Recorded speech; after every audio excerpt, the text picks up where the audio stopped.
y'all, I'm Rhonda from the Underwoods, and today I am going to try a new recipe I have never tried before. It is Cracker Barrel meatloaf. It's a copycat version of it, and this is who the recipe is by, Janet Gomez. So I am going to make 1 or 2 changes on it, but I will put the recipe down in the description box below. So let me tell you what ingredients you need. Okay, first ingredient listed is 2 eggs. Okay, then you need 2/3 cup of milk, which I'm going to use this Fairlife fat-free milk because that's what they had, and we usually use 1%, but they had fat-free, so that's what we're going to use. Okay, so this is one of the changes that I'm making. It says 1/2 cup of chopped onion. Oops, let me get back in there. 1/2 cup of chopped onion, but I don't like onion, so and if I liked it, I don't have it in my house anyway, so I use onion powder every single time, every single time that it says onion, I replace it with onion powder because I like onion powder, and I do not like onion, and I don't know why, but I just have never liked onion. So I'm going to replace it with some onion powder. This is another change that I made. It actually says 4 ounces of sharp cheddar cheese. I don't prefer sharp cheddar cheese. I prefer mild cheddar cheese. I can eat sharp cheddar cheese, but I don't know. I like mild cheddar, so every time it says I changed it to mild, and to me it always turns out good. Okay, then you're going to need salt and pepper, and it actually says 1 teaspoon of salt and 1/4 teaspoon of pepper, but I'm not going to measure this out. I'm just going to do what I normally do and just put as much as what I want. Okay, then it also says 1.5 pounds of ground beef. I only have 1 pound of ground beef. I was going to go back to the store and get another 1/2 pound, but I didn't want to do that, so I'm just going to go ahead, and I may end up having to use less crackers for this, but that's okay. I'm going to go ahead and use this 1 pound that I've got. Okay, you're also going to need 32 Ritz crackers. So I believe that's 1 full sleeve. I don't know, my husband measured it out. Then the next thing you need is 1/2 cup of ketchup. And then you need 1/2 cup of brown sugar. Now, it doesn't say, light brown sugar or dark brown sugar, but I have this light brown sugar that I got. So I already had this. This is what I'm going to use. Then you need 1 teaspoon of mustard. So let me show you what you do first. Okay, so the first thing that you're going to do is, or at least I have to do it because mine takes so long, is preheat your oven to 350 degrees. So then I'll show you what you do next. Okay, so the first thing it says to do is to beat the eggs, but I'm not going to take my mixer out to beat these eggs. I'm just going to whisk them, and then you're going to, so once I do that, then I'm going to add my crackers and my milk. So let me get these mixed up, and then I'll show you what you do when you put the crackers and the milk, and then you put the onion and the cheese in here. Okay, so let me show you what you do next. Okay, so I got the eggs mixed up. Now I'm going to put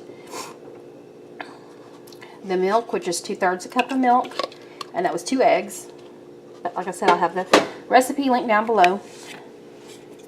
So I'm going to get this mixed up, and then I'm going to put the crackers in here, and the onion and the cheese. And it doesn't say when to put the salt and pepper in there, but you know what? I'm going to go ahead and put some in here now. And I'll be back. Okay, so next thing, if I could do this one-handed, is I'm going to add the crushed up crackers, which is the 32 crushed up Ritz crackers. And I hope this works out okay because, like I said, I'm using less hamburger than the recipe calls for. So let me get this out of the bag. Okay, so now the next thing I'm going to do is I'm going to put the half a cup of cheese in here, which it says sharp cheddar, but I'm going to use mild cheddar because that's what I like. And then it says the half of a cup of onion, but like I said, I don't like onion, so I'm just going to do a whole bunch of onion powder. And I have done this before, and it's not too much, I promise you. Okay, so you're going to mix all that up. Then you're going to add the ground beef in there and mix it up. Okay, so I put the hamburger meat in there. So next thing I'm going to do is, I actually wear gloves when I do this. I'm going to wash my hands real good, put some of these gloves on that are for cooking, and then I'll show you what it looks like when it's all mixed up, and I'll show you what you need to do next.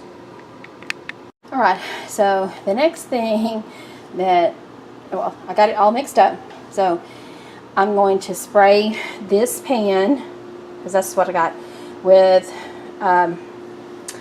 some cooking spray. Then I'm going to put this over there and transfer it over there and form into a loaf.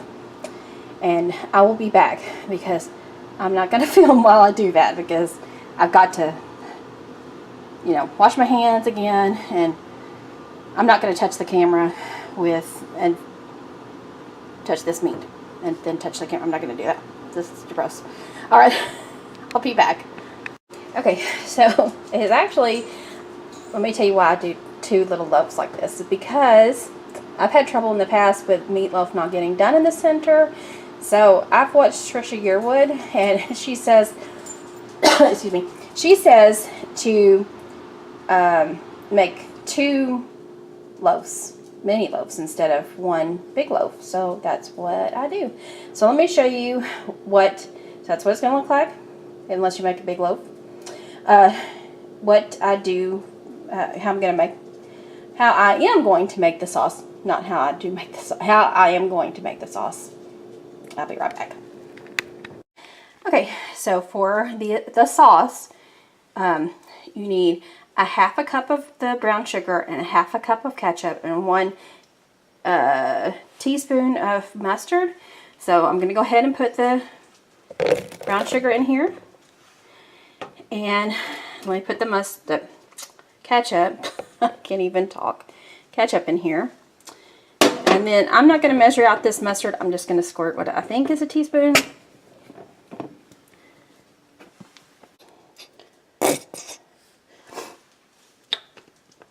Okay. So now I'm going to mix that up really well. And it says to spoon over the top of the meatloaf.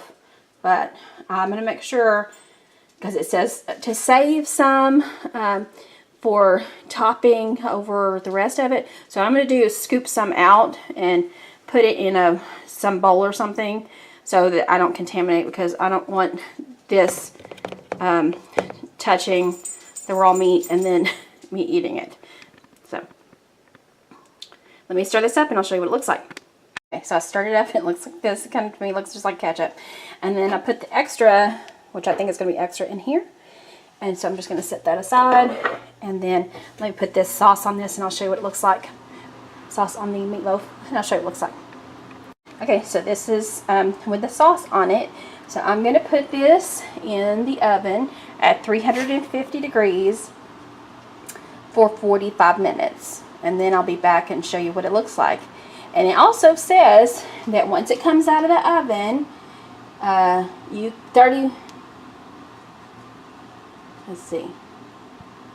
half of the topping over the meatloaf after 30 minutes of baking.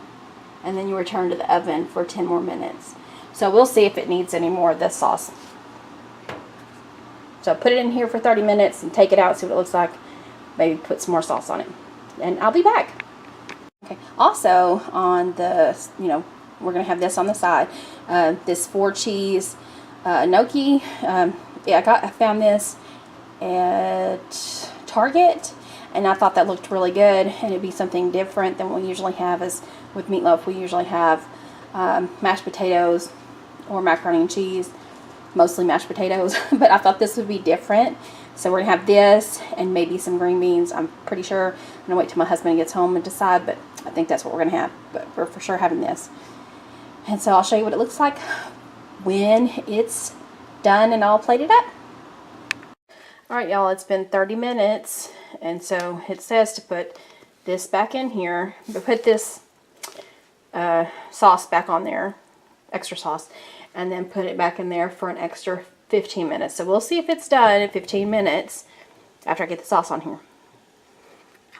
Alright y'all, put the extra sauce on there, so I'm going to put it back in the oven for an additional 15 minutes, and then when I bring it out, I'll show you what it looks like. I'm thinking it's probably going to need another 30 minutes to cook, but, you know, I don't know. We'll see. Okay, so this is what it looks like when it came out of the oven, and I'll show you what it looks like all plated up. This all plated up.